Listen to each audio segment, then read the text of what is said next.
to IABM TV. I'm Lorenzo Zanni, lead research analyst at IABM. Today I'm joined by Mika, CEO of Valossa, Robin Melhuish, Director of Customer Solutions at Wazee Digital, and Johan Vounchz, SVP Innovation Technology at TVS. We're going to talk about AI in the content supply chain, but let me start from you, Mika. Could you tell us a little bit about your company? What does it do? Okay, yes. So my name is Mika Rautianinen. I'm the CEO and co-founder of Valossa, which is basically a high technology, full stack AI company, university spin-off working on video recognition and intelligence platform. Yeah. Our company trains software to see and hear everything in the video file and extract and infer meaning out of that for various use cases in media and entertainment sector. Okay, thank you. Robin? Right, I'm Robin Melhuish. I work for Wazee Digital. Wazee Digital, we do digital asset management, and we're a cloud-native enterprise-level solution for a lot of media companies to manage their assets in the cloud, and we've used AI in various incarnations for about the last 6 or 7 years. Thanks. Johan? I'm Johan Vounchz, work for EVS. EVS Broadcast is actually a leading supplier, mainly for live broadcast productions, who are well known for sports. And live production is really, let's say, the core of our business. And personally, my team is involved in bringing artificial intelligence to the live production of broadcast, because we really believe that it can help and bring value to our customers.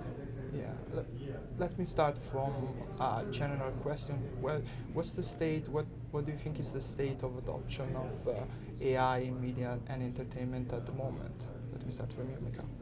So we are seeing a lot of use cases all across the content workflow chain. So we are embracing use cases right now from all the way from the archiving, even pre-production planning, all the way to improving production, but also working out ways to kind of improve post-production, speed up on that.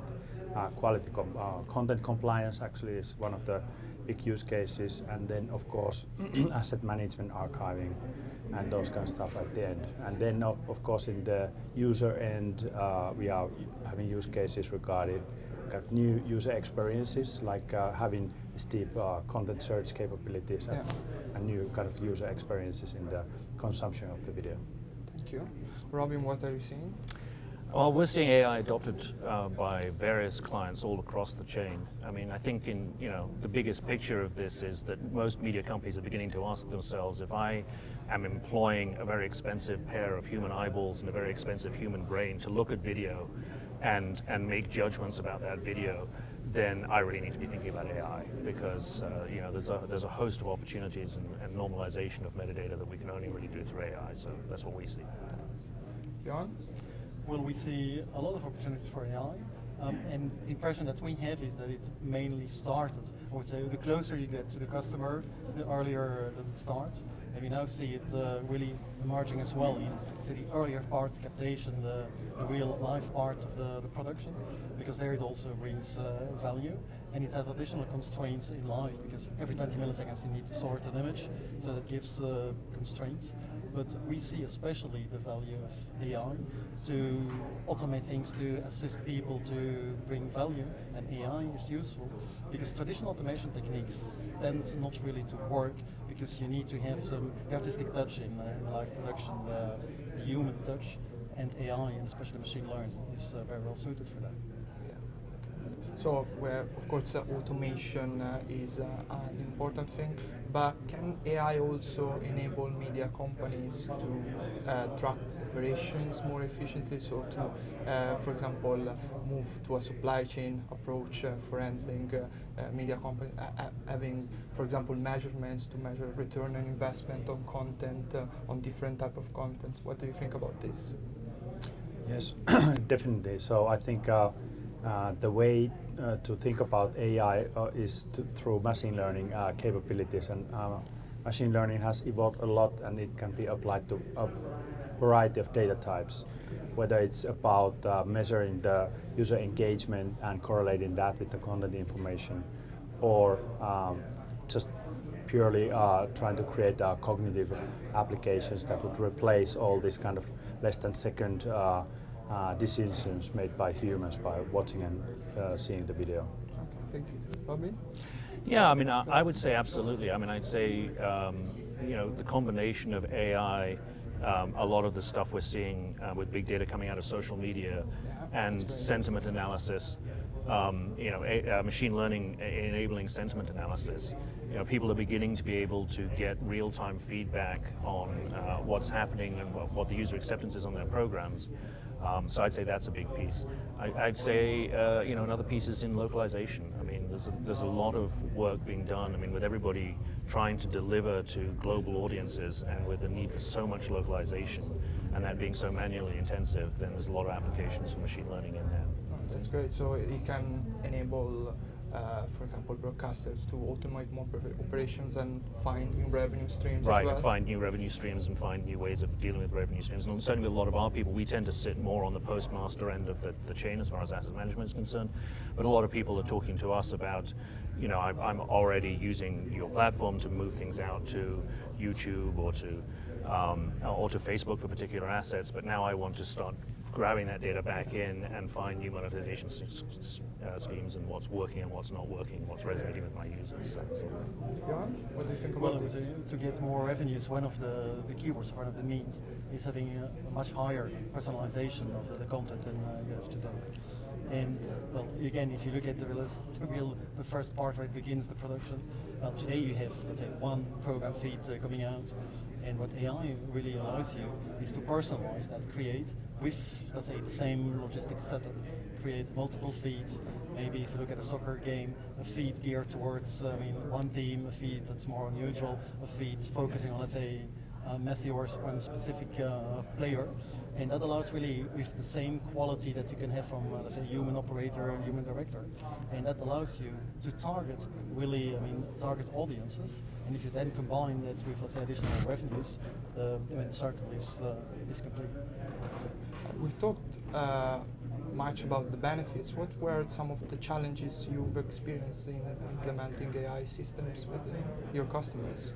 So of course the biggest challenge is probably meeting variety of requirements of customers. So customers have a lot of expectations on the AI.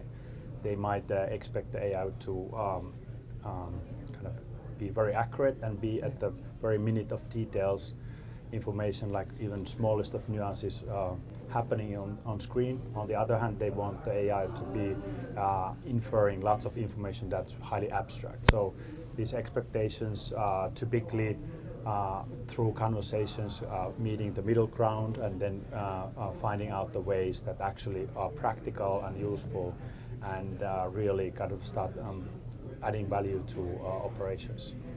And to meet those kind of expectations and the reality of the AI and finding those sweet spots, that is something where there's constant dialogue being made currently with the companies and AI. Robin, and I want to ask you this as well. Are there a lot of challenges in, for example, merging different types of data? For example, we've got operational data, we've got audience data. How do customer can do that? How can customer do that? Yeah, no, absolutely. I mean, I think the biggest challenge with AI in general, everybody would say, is the training, is the data sets. In order for it, and I don't particularly like AI. I mean, I understand that it's a term we like to use, but it's really machine learning is what we're talking about. In order to train the machines to learn on a particular task or problem, you need to have a very good data set. There are a myriad of different cognitive engines out there.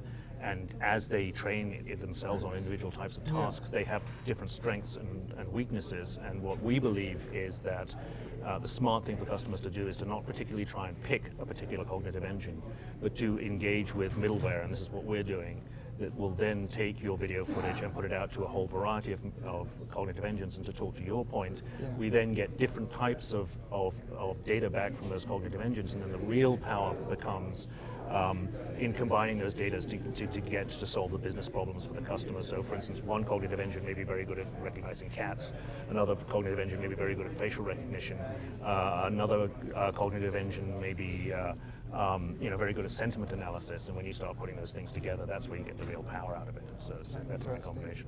Thanks. That's also the most expensive way to do it. So basically, then you would have to integrate multiple providers.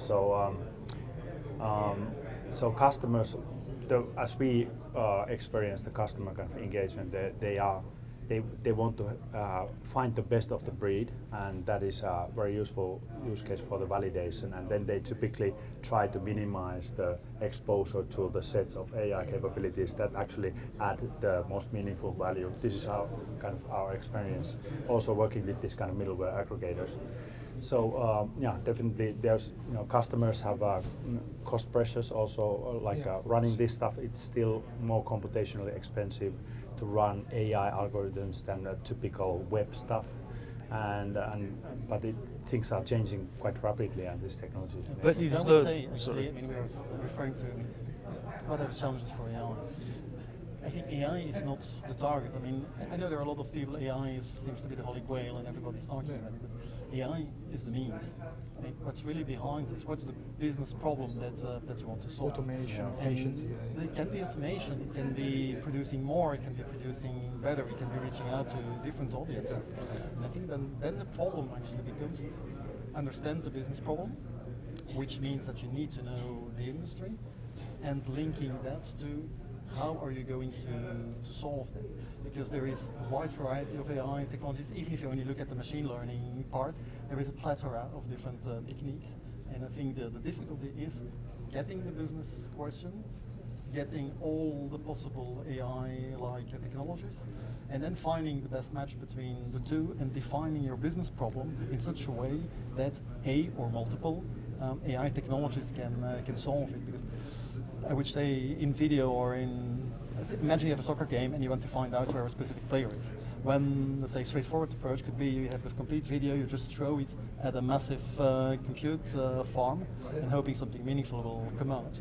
But if you want to do that in real time, if you want to do it cost effective to your point, you need to be a bit smarter than that and really understand the problem and then find the right technologies to solve it. And I would just say one thing on the cost side, you can also use multiple providers to help you with the costs. If you have an inexpensive engine that is, for instance, missing a lot of particular cases, then you can use that to get 80% of your stuff and then only put the remaining 20% of your video back on the really expensive engine that's going to find everything. So. That's right. And also one point on the breadth and coverage is also our approach that we want to enable a lot of cues from the audiovisual content, and of course for that, if companies want to elaborate their content as widely as possible, they really need to have a variety of complementary sets of recognition to enable these search scenarios. So my background as a search researcher at the university